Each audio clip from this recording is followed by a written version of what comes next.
आर्य समाज के स्थापना दिवस के मौका में कमल विहार सेक्टर 6 में भव्य शोभा यात्रा के आयोजन करेगी। भारत में आर्य समाज के स्थापना करिया स्वामी दयानंद सरस्वती के जयंती के उपलक्ष्य में पाछू एक बछर देश भर में कार्यक्रम के आयोजन करे जाते। यही कड़ी में अवैया 24, 25 और 26 मार्च के रायपुर में आर्य समाज भवन में विशेष धार्मिक उत्सव के आयोजन करे जाते। एमा पूज्य स्वामी सुरेश्वरानंद जी महाराज और आचार्य प्रेम प्रकाश शास्त्री समेत कतकुन विद्वान मंडहार ले यज्ञ प्रवचन भजन करे जाही। साथ में कार्यक्रम के आखिरी दिन 26 मार्च के बड़े लंगर के आयोजन खलो करे जाही। यहाँ बता दें कि स्वामी दयानंद सरस्वती देश में सामाजिक पाखंड और आडंबर ले दूर करे बर करीब 100 बछर ले पहली आर्य समाज के स्थापना करे रहीन है।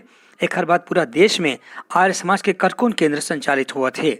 अभी हमारे आर्य समाज के संस्थापक स्वामी दयानंद सरस्वती का ये जो है 199वीं जन्मदिन है और 200वीं जन्मदिवस मनाने के लिए हम लोग इस साल से 2023 से 2024 तक ज्ञान ज्योति पर्व के रूप में इसका आयोजन कर रहे हैं। पूरा देश भर में इसका आयोजन हो रहा है।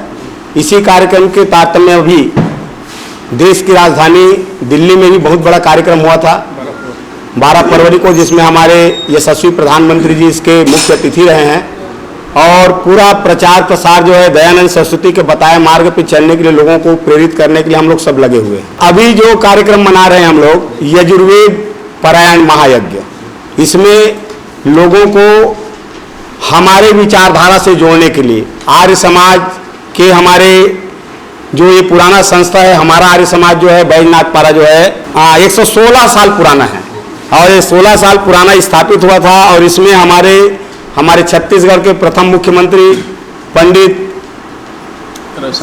रविशंकर शुक्ल जी इसके सदस्य रहे हैं और इसके उद्घाटन समारोह में सबसे पहले लाला लाजपत राय जी जो है इनका शुभारंभ करने के लिए रायपुर आए हुए थे उस समय। अब इसमें वैदिक विद्वान शामिल होंगे। पूरा छत्तीसगढ़ के जो हमारे विभिन्न गुरुकुल संचालित हमारे समाज के द्वारा, आर्य समाज के द्वारा, उसके वैदिक विद्वान भी आएंगे और समाज के सभी वर्ग के लोग आएंगे जो हमसे जुड़े हुए हैं।